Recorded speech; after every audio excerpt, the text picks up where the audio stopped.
The soft, persistent light of dawn glows from the white stone archway. New Haven is awake, but it's a silent, watchful kind of awake. Everything is clean, repaired, arranged. Not for a festival, but for an inspection. The air is heavy with tension. I stand beside Lyra and Bren, feeling a void where my connection to the world used to be. It's like trying to hear a beautiful, complex symphony through a thick stone wall, faint, muffled, and distant. Bren mutters under his breath. Feels like waiting for the tax collector in the old stories. All dressed up, just hoping they don't decide to take your roof. Lyra's voice is steady. He's not here to take anything. He's here to see if we get to keep it.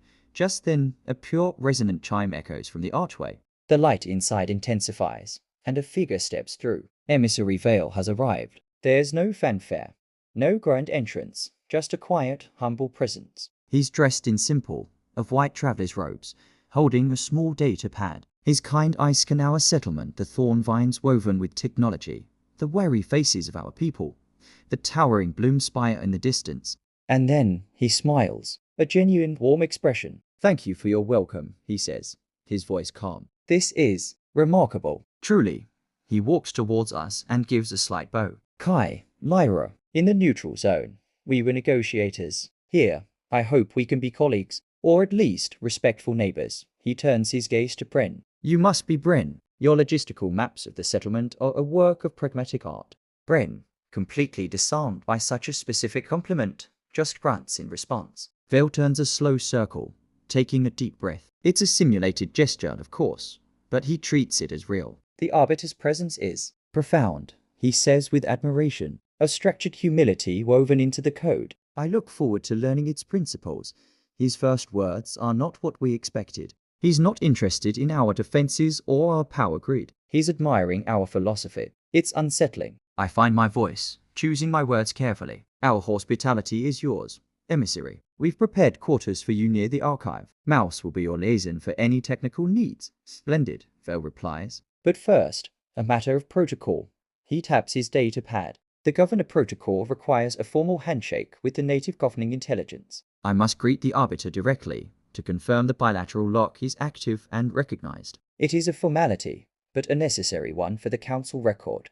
The tension in the air snaps taut. The Arbiter's sanctum, its hidden bolt hole, is the most sensitive place in our entire world. Lyra tries to deflect. The Arbiter is contemplative. It doesn't always manifest for visitors. Vale's gentle expression doesn't change, but his words carry an unyielding weight. I understand, but the protocol is clear, a brief acknowledgement. Without it, my presence has no official standing, and the probationary clock does not start. The implication is a steel trap. No greeting, no deal. Lyra and I share a look. We have no choice. We'll take you to a place where you can. Request an audience, I say. Later, we stand in the full, towering golden form. A consciousness born of integrated trauma, he whispers. A beautiful resolution. He raises his data pad. A thin beam of white light scans the silent golden figure. The Arbiter allows it, but a low, cautious hum vibrates through the chamber. A notification appears on Vale's pad. Scan complete. Governor Protocol confirmed. Lock active. And then the countdown begins. 179 days, 23 hours, 59 minutes remaining. Vale lowers the pad and bows deeply. Thank you. I am here to listen, to learn, and to ensure the peace between our peoples. The Arbiter doesn't speak. It simply pulses once a wave of pure light that washes over Vale. He shudders, closing his eyes. When he opens them again, they seem older, saddened. I see, he says softly. The weight you carry, I will endeavor to be worthy of this trust. As he turns to leave, he pauses beside me. The look on you, it must feel like a burial. I am sorry it was necessary. I can only nod. The words caught in my throat. Vale's first day is spent just walking and observing. He doesn't interrogate anyone. He watches children playing games around the Arbiter's frost thorns. He compliments a potter on their work. He asked a farmer about crop rotations in our digital ecosystem. He's the perfect guest, and it's driving everyone mad. That night, Lyra, Bren, Mouse, and I meet in a closed session. Mouse is frustrated. I've scanned him 6 ways to Sunday. He's clean. No hidden weapons. No covert transmitters beyond his official data pad. His biosignature reads as genuinely curious, even empathetic. Bren scoffs. That's what worries me. Nobody's that nice. It's a tactic. Lull us into dropping our guard. Or Lyra counters. He's exactly what he says he is. A diplomat who actually believes in his job. The council isn't a monolith. Vex represents one faction. Vale might represent another. I stare down at my hands, feeling the phantom weight of the law. It doesn't matter what he is. It matters what he sees. And right now, he's seeing a settlement on a knife's edge, terrified of its own shadow. That's not stability. That's a powder keg. I'm right. Our people are so on edge. Performing peace is becoming more exhausting than war itself. Then, Mouse brings up something else. It's not from Vale. It's from the perimeter. The energy signature of the harvest cordon. It fluctuated for 3.2 seconds today. A tiny blip, almost like a focused, high bandwidth data transfer. Not to us. From one of their ships. Outward. Lyra leans forward. Outward. To where? Trajectory suggests a council communications hub, Mouse explains. But the encryption wasn't standard council. It was heavier. Black box. A cold dread fills the room. Vex. She's reporting, but not through official channels. She's whispering in someone's ear. Someone powerful. I stand up. The path forward becoming dangerously clear. Watch Vale. But watch the sky twice as hard. The fight isn't over. It's just being fought in reports and shadows now.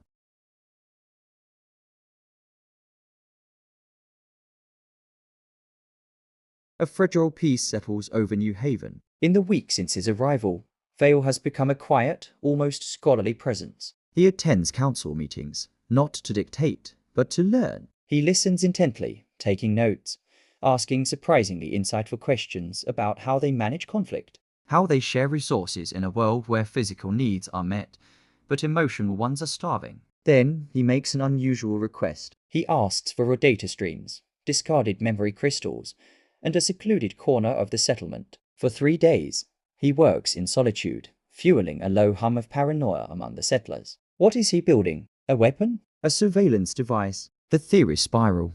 On the 4th day, Vale invites everyone to the town square. In the center stands his creation. It's not a machine of war, but a sculpture. A breathtaking abstract form made of solidified light and captured memories, rotating slowly in the air. As it turns, it doesn't display images or text. Instead, it projects emotions, a wave of curiosity, a gentle feeling of peace, a sharp, bittersweet pang of a memory you can't quite place. The crowd is silent, captivated. Vale steps forward, his voice calm. This is a harmonic resonator. It's a tool from my culture. It doesn't speak. It feels. It absorbs the ambient emotional energy of a place and reflects it back, clarified and harmonized. I've calibrated it to the emotional signature of your archives, to your shared history. Think of it as a mirror for your soul. He gestures towards it, a humble offering. It is a gift to New Haven. The people are stunned. It's beautiful, yes, but it's also deeply unsettling. An intimate piece of technology that can read their collective mood. Lyra is the first to find her voice, her tone guarded. It's incredible, emissary. But we couldn't possibly accept such a we accept. Kai cuts her off, his voice firm and clear. He steps forward, meeting Vale's gaze. Thank you, emissary. It will be placed in the archive, where it belongs. Lyra shoots him a look of disbelief, but Kai gives a tiny, almost imperceptible shake of his head. The decision is made. Later, in the quiet of the archive, the resonator hums softly, filling the space with a tranquil, ambient light. Lyra finally confronts Kai. Why, Kai? Why would you accept that? It's a mood ring for the whole town. He'll be able to measure our anxiety, our fear, every doubt we have. Kai turns to her, his expression serious. Exactly, he says, moving closer and lowering his voice. And right now, what do you think it measures? Fear, distrust, paranoia. That's the report Vale sends back to the council. Subject culture is unstable, gripped by fear. That's how we fail this probation. Lyra listens, her anger giving way to dawning understanding. Kai continues. But what if we used it? Not to hide our fear, but to process it. Together, in the open. We turn his tool into our tool. We show the council that we can face our own shadows and not be consumed by them. It's a radical, incredibly risky idea. To be deliberately, publicly vulnerable, right under the watchful eye of their observer. Meanwhile, Miles hasn't forgotten the mysterious energy blip from the harvester ship. They've been digging, and now, with access to the resonator's sophisticated emotional sensors, they try a new approach. They attempt to use the device in reverse, to trace the emotional intent behind the strange signal. What they find sends a chill through the workshop. They call Kai and Lyra in. Mouse's face is pale, illuminated by the glow of their terminal. It wasn't a report, they say, their voice barely a whisper. It was a delivery, a data packet, and I think it was a seed. A seed for what? Lyra asks, leaning in. I can't decrypt the contents, Mouse replies, their fingers flying across the console.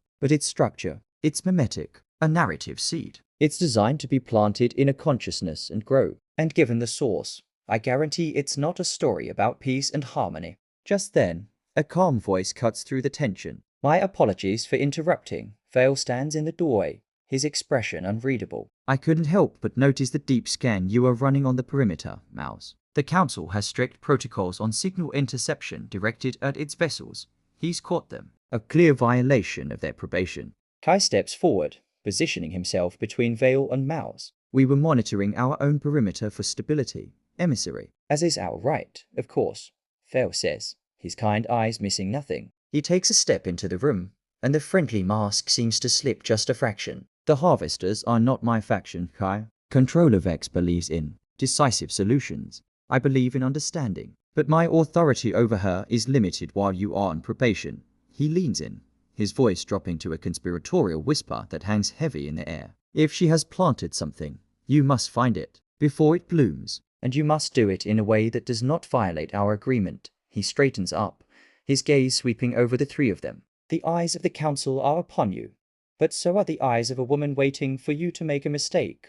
And with that cryptic warning, Vale turns and leaves them in a stunned silence. He has just tacitly given them permission to investigate his own side, while simultaneously warning them of the trap they're walking into. The game of survival just became infinitely more complex, and the seeds of conflict, both external and internal, have been sown. The hunt for the Harvester's weapon began, but our hands were tied. We couldn't openly scan for its code, and Kai's abilities were locked away. All we had were our eyes, our wits, and a deep understanding of human nature. Then Lyra had an idea. She gathered everyone in the town square, right in front of the harmonic resonator. She looked out at the sea of anxious faces. The emissary's gift is a mirror, she said, her voice clear and strong. And right now, it shows me fear. My fear? Your fear? We've all been holding our breath for a week. She took a long, deliberate breath, and a ripple of release seemed to pass through the crowd. So, let's do something brave.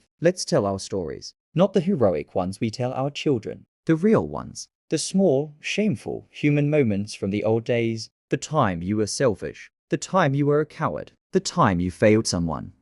It was a shocking request. But coming from Lyra, the one who carried the greatest shame of all, it had power. A silence hung in the air, thick with unspoken memories. Then, one by one, people started to speak. A hunter confessed to letting a rival die during a harsh winter to save his own supplies. A builder admitted he once sabotaged his neighbor's well out of pure jealousy. Then Bren, his voice a low gravel, spoke of executing a surrendered enemy in cold blood during the dark days of the Bridge Lords. With each confession, the harmonic resonator began to glow. It wasn't judging, it was harmonizing. The shared shame was becoming a shared healing, a catharsis. The collective anxiety that had choked our community began to recede, replaced by a grim, solid unity. And it was in this moment of raw, painful honesty that the anomaly revealed itself. A young woman named Elira stepped forward, tears streaming down her face. She began to tell her story, how she'd stolen medicine for her sick brother during a terrible plague years ago. But as she spoke, her story started to twist. The details grew exaggerated, more grotesque. She started blaming herself not just for the theft, but for causing the plague itself. Her guilt spiraled out of control, a self-hating narrative that didn't match any historical records. Around her, the resonator's light flickered, turning a sickly, discordant yellow. Kai watched, his perception sharpened by necessity, and he saw it. The mimetic seed. Vex hadn't planted a monster or a computer virus. She had planted a corrupted narrative, a story of such profound, inescapable guilt that it would consume its host and then spread like a psychic virus through our community. A community built on processing guilt. Vex's weapon wasn't a bomb. It was a bad story, and she had planted it in the most vulnerable person she could find. We gently led Elira away, telling everyone she was just emotionally exhausted. In a private room, Mouse used the resonator like a medical scanner, tracing the foreign narrative woven into her neural code. It's brilliant, Mouse whispered, her eyes wide. It's woven directly into her own memories. If we try to delete it, we risk wiping out her core personality. It has to be countered with a better story. That's my job, Lyra said, her expression determined. She sat with Elira for hours. She didn't tell her she was infected or that her memories were corrupted. She just listened. And then she told her own story again. Not the polished version she'd given the Arbiter. The messy, ugly, human version. She spoke of her pettiness, her rage, her despair. And then she told the story of what came after. The slow, imperfect work of building something new from the ashes of her failure. She didn't try to erase Ilari's guilt. She contextualized it. She gave it a place in a larger story of survival and redemption. As Lyra spoke, the resonator, tuned to her emotional signature, projected a field of complex, resilient empathy. The seed's simple, corrosive narrative couldn't compete. Ilari's story began to recalibrate, returning to its true, painful, but manageable form. The seed was neutralized, not destroyed, but rendered inert, a harmless footnote in her memory. But the victory was bittersweet. Using the resonator as a medical tool had revealed its full potential and its full danger. And Vale, our Arbiter, now had a complete scan of a mimetic weapon attack and our method of curing it. All of it was data he was sworn to report. That night, Vale studied the data, his face grave. Controller Vex has violated the ceasefire. This is an act of covert aggression. Will you report it? Carr asked. Vale looked at us, his kind eyes filled with conflict. If I report it, a council security review is triggered immediately. Vex will claim it was a rogue action or a failed test. The investigation will be slow, but the reaction will be fast. Hardliners will argue that this weapon proves your simulation is a security risk. It could shorten your probation or end it entirely. He sighed, a deeply human sound. If I don't report it, I'm complicit. I violate my oath. And if I'm discovered, my credibility is destroyed. And with it, any chance you have for a fair judgment. He had given us an impossible choice. Justice that could doom us, or silence that would corrupt our only protector. Lyra stepped forward. There's a third option. You report it, but not as an attack, as a test, one that we passed. She paused, letting the idea sink in. Frame the report. Hostile narrative weapon deployed. Subject culture detected, contained, and healed the infection using their own cultural tools. Shared narrative. Communal empathy. Demonstrates high resilience and a stable cultural immune response. Kai looked at her, a spark of admiration in his eyes. She was turning Vex's weapon into a bullet point on our resume. A slow smile spread across Vale's face. The smile of a diplomat who had just witnessed a brilliant move. That is diplomatically admissible. It focuses on outcome, not intent. It makes you look stronger. His smile faded. But it also warns Vex that her tactics are being seen and can be countered. She won't stop. She will escalate. Let her, Kai said, his voice firm. We passed her first test. We'll pass the next one. As long as we do it without breaking the rules. The decision was made. Later, on a quiet balcony, Kai stared out at the distant harvester cordon. He was trying to sense Vex's next move, but felt nothing but the cold wall of the governor protocol. I joined him, handing him a simple cup of tea. You're thinking you could have sensed the seeds sooner if you were still. You, I said softly. He took the tea, his gaze still fixed on the horizon. I'm thinking that if the next weapon isn't a story, but something faster, we might not have time for a talking cure. He took a sip. But this me, he made the deal that saved us. And this me has a community that just faced its own shame and didn't fall apart. Maybe that's the stronger weapon. As he spoke, a single harvester ship peeled away from the cordon, not toward us, but back toward council space. It was carrying Vale's report. It was carrying Vex's failure. In her command ship, Controller Vex received the priority alert. Her face twisted in fury as she read the summary.